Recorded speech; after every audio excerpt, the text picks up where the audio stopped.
le promoteur qui est décédé il y a pas longtemps de ce Samb mais Samb boo waxtaanoon ak moom daf la ne man awma woon dara bi ma demee Banque de l'Habitat du Sénégal ma ne awma dara mais je mën naa tabax ma ne ko ubbil kon ñu dimbale la noonu nañu ko dimbale et beaucoup ñoo xam ne doo leen xalaat banque day dimbale la teel Mame Birame mu ne ma ne ko banque day dimbale waate banque buy dimbale bare wala ndax banque day dimbale waate mais day dimbale waate c'est ça le métier de banquier loolooy métier man de noonu laa ko jàppee woon seet koo xam ne mën nañ ko dimbale màggal entreprise bi nga xam ne bi moom la jiite moom la tabax ba noppi yow en tant que banque nga màggal est-ce que yaakaar nga ni boo nekkoon tey est-ce que yaakaar nga tey boo nekkoon président de la République du Sénégal am na politique boo xam ne mën nga ko mën a ci wàllu économie pour que suñu banques yi mën a fekk benn Ramatoulaye Sarr wala Pape Mokhtar wala Mame Birame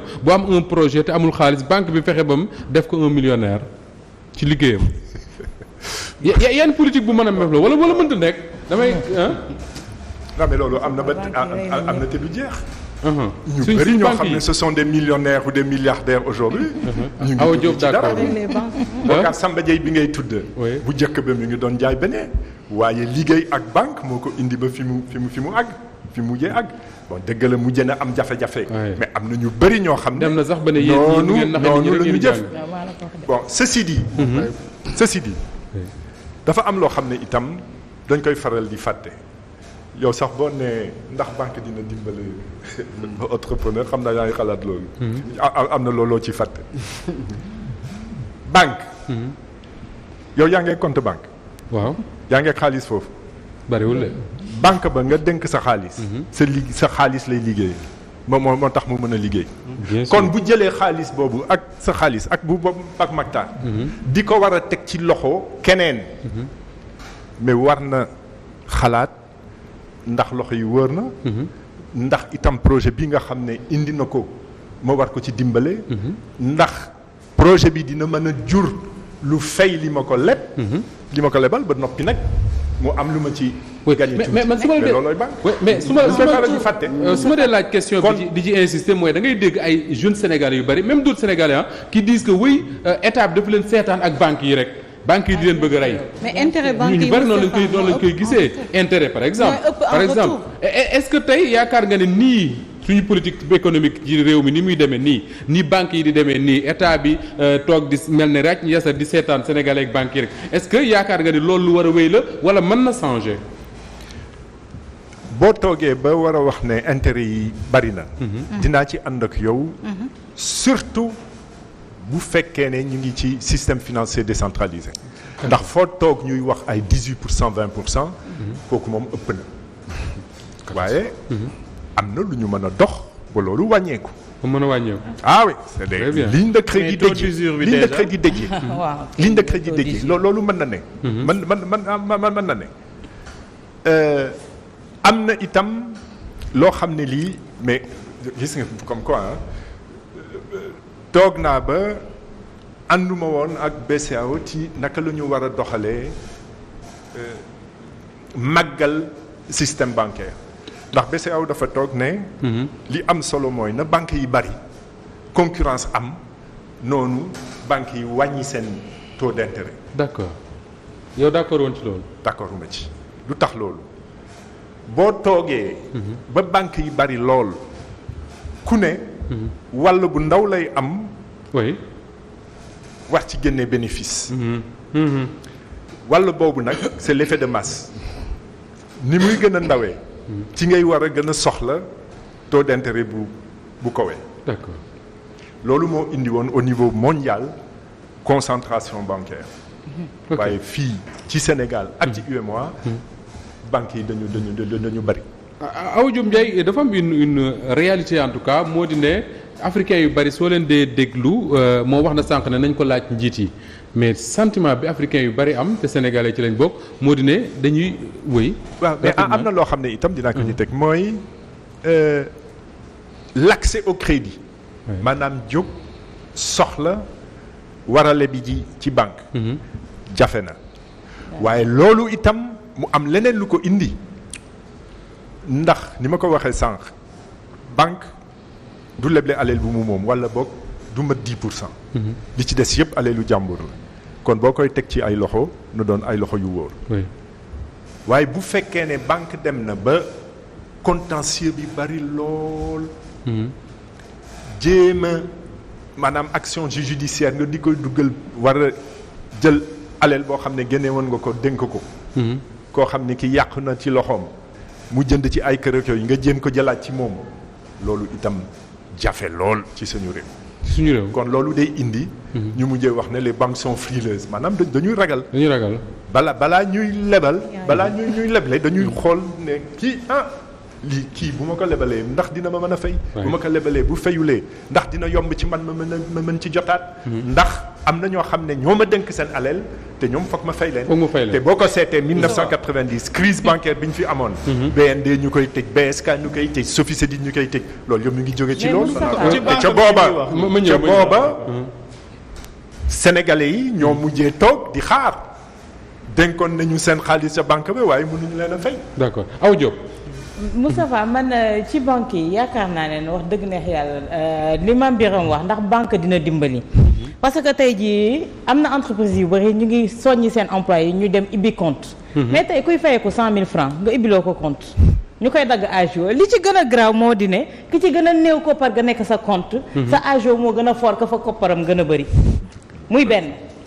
d'accord na ci yow li nga wax noonu. muy benn. kooku kon yaa ngi koy dugal ci guuta yaa ngi koy dugal ci problème. ndax kooku mënoon nga ko bàyyi 100 000 francs yooyu mu koy jël billetage. moo ko arrangé. oui tey jii sa compte soo ko ibbi woon bëgg ko tëj ñu ne la da ngay fay maa fa dencoon sama xaalis bëggatuma ñu ne par force da ngay fay pour tëj compte bi. te da ngay dem di ñëw ba sonn. muy beneen problème. tey jii ñu envoyé la message ne la sa compte sàngam moo ci nekk da ngay fay. kooku kan ngay dimbali. pour nga leb xaalis dañ la naan sa salaire su àggee nii lii nga kii te pourtant mën nga soxla lu ëpp loolu pour teg benn projet boo xam te ne mën na doon projet bu viable. muy beneen problème tey jii nga dugg ci gap yi. pour retirer xaalis su ma nekkul banque bi gap sàngam su ma fa demee du ma fay mais su ma demee beneen. je paye 1500 francs. mu tegu fan. yooyu yëpp mu nekk problème yoo xam ne Sénégalais yi ngi koy dund ci banque. est-ce que état bi mën na ci dara. am na ñoo xamante ne lu tax état bi mënu ci dara Moustapha. man c'est ça mon problème lu tax état bi mënu ci dara. c'est une question man damay laaj rek. lu tax état bi mënu ci dara. tey jii ñu ngi naan Sénégal. dafa waroon toog ba nga xamante ne ñu ngi ñu naan ay banque de Dakar soo xoolee est-ce que Sénégalais yi ñoom ñoo ci moom est-ce que ñoom ñoo ci majoritaire. bonne question d'accord Pape Makhtar. waaw dama ko doon laaj rek comme moom banquier bu mag la nekkoon premier ministre Macky Sall bu ma déggee Macky Sall naan xamul woon taux d'usure mi ngi ba ci 24%. daf may jaaxal beneen bi li ngay wax Awa Diop dafa nekk en fait une réalité fan yi la passé xam nga rek nga dem di defi ji prêt wu 1,6 million. nga wax ci teg 350 000 francs. pour fay daanaka 2 millions ngay fay. 350 000 ci 1,6 million. donc kenn waxatul waxu taux yi et puis sax de gis nga lu ci gën a kii xam naa li may wax nii xam na ko bu baax moom ko gën a xam mooy banque risque la mais léegi jamono ji banque yi nangatul jël risque boo demee di defi ji prêt. di nga mooy li mu wax sax ne banque yi dañu frileux. mais évidemment parce que man sax gisuma ni frileux la sax mais dañuy en fait c'est-à-dire léegi amatul yërmande en fait. te aussi état bi moo leen waroon contraindre état bi jéemul def dara gis nga yeneen réew yi seen banques yi ñoom ñooy fexe ba askan bi mën a am ci accès wu crédit yooyu mooy tax ba ñu mën a naatal aussi seen réew. mais tey ji ici au Sénégal pour nga am benn crédit mais di nga indi justification bu dul justification jënde di nga yóbbu attestation travail contrat ba noppi ñu bindaat service bi nga xamante ne fa ngay liggéeyee mail di laajte na nga kii fa lay liggéeyee nga teg ci bulletin de salaire. nga teg ci justification yu dul jeex. et puis déjà boo fa soxlawee xaalis bi problème de disponibilité. nga ñëw ci gab bi sa xaalis ne fa nga ñëw ci gab bi ne la gab indisponible seen yoon newu ci. seen yoon newu ci nga war a déplacer wu di dem ci am na yenn gab yoo xamante dañuy dem ba ci biir marché def ko fa benn vigile lañ koy rek bu fay nelaw. waaw boo fa récupéré xaalis bi ñu agressé ñoom seen yoon newu ci. parfois nga dugg ci gab bi def opération mu débuté la ko te xaalis du génn. nga dem di demander. mais si ngay xam ne banque triant. d'accord léegi lan moo tax maa ngi laaj sax Awa mu ni mi ngi dinañ ci léegi maa ngi laaj sax Awa mu ne lu tax suñu njiit yi mënuñu dara au-delà de ça man li ma bëgg a xam mooy lan moo tax suñu njiit yi nga xam ne sénégalais ñoo leen fal wala africains ñoo leen fal mënuñu fexe ba suñu économie yi mu nekk ci loxoy ay africains man c'est ça la question que je me pose. waaw parce que fii xam nga gars yi manque de volonté la wala dañu ragal xëy na buñ ko defee li dal yeneen i njiit ñu fiy tudd sànq ba léegi mën na leen a dal. Moustapha nit ñi bu ñuy naatee kenn dootu leen nootati. d'accord loolu dëgg la moom. te ñoom c'est-à-dire ci pauvreté nit ñi la ñuy dundee ñoom dañuy continuer nit ñi ñu leen di dundal sous perfusion di leen jox ay 2000 francs 3000 francs bëgguñu nit ñi demal seen bopp te beneen mbir mi. banque yi ñu fiy tudd nii yëpp. benn nit mooy luubal alalu askan bi dem ibbi banque am def ko benn genre entreprise écran dugal fa pour mën a transférer fonds yi def ko fa. ah oui. bëri na fi am na banque bu mu cité léegi du ma ko tudd. ci lan moo taxoon mu judd. affaire Petro-Tim bi dañ doon wax. BDK. donc bëri na tey jii bëri na tey jii. alors si on nous colle un procès pour ça Ramatoulaye jëlal nga dem. waaw bëri na tey jii ay banques yoo xamante ne loolu la ñuy juddoo. da lay leer ne banque bi dañ koy def juste banque comme ça mais benn opération moo ko taxoon a jug. nit ki mënu fa dem tey jii fii ñu fi toog nii wala feneen ak feneen boo ko jëlee nga xool laata ñaata nit a xam banque boobu lan la ñuy def ci service dañ leen naan xamuñu ko. man de xaw ma ko. alors ay banque fictive la. alors comme wax nga ne moo banque yi te yaa ngi laal banque yi sax ba léegi nañ ko bàyyi bu toog ñuy doog a ñëwaat ci Ramatoulaye Pape Sarr. waaw mais bon ancien banquier la waaye du ma avocat banque am na loo xam ne ànd naa ci am na loo xam ne ànduma ci bon banque activité économique la. oui. te ci dëgg-dëgg balaa nga doon xam njëriñu banque yëpp tëj. banque yëpp tëj. waaw boog nga ne banque yi kenn dootul joxeti crédit. kon entreprise yëpp tëj. waaw dana bëri ñu dul dawal oto de moom. pratiquement. ñooñu ñëpp nekk ci chômage.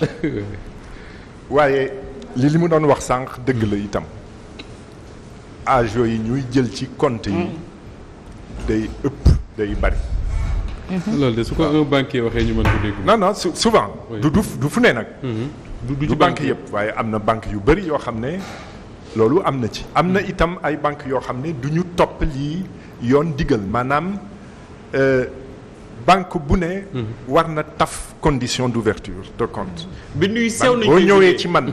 war a ubbi compte mur bi. bind yu sew kenn du ko mën a gis. lii ak lii dinañ ko dindi. ci sa compte waaw mais si war nañ ko mën a gis. en plus nay weesuwul war nga mën a laajte itam nga xam. Abdoul Mbaye banque bu demee xam nga banque déjà man mënu ma leen gëm big bi sax stylo bi. dañ koy takk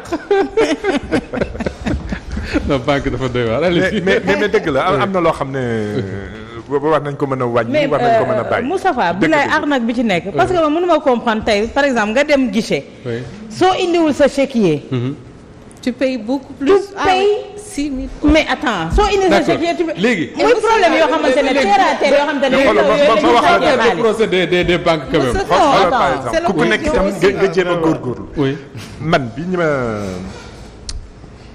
biñ ma dénkee ay banques. notamment banque commerciale. li ma jiital mooy war a indi le principe de guichet unique ndax li ma gisoon te jàpp ne du yoon.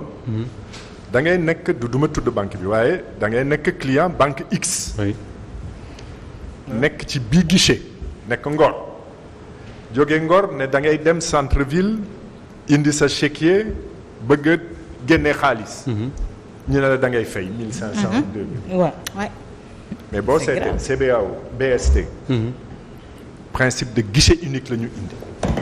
foo dem yóbbu fa sa chèque ñu fay la te doo duñ ci teg dara mais noonu mel loolu tam bokk ci concurrence. ndax nag ni ñuy jooyee banquier yenn saa yi am lu mu ci yokk. moom ngay jooyee jaaykatu ceeb beeg jaaykatu diwlin bi. am lu mu ci yokk ñëw léegi ak cher rapidement pour ñu tëj mais c'est la logique de la concurrence bu fekkee ne jàpp nga ci dëgg-dëgg bëgg. ndax nag entreprise la bu ñu ko fàtte itam entreprise la. banque c'est une entreprise. donc dafa war a doxal yoon.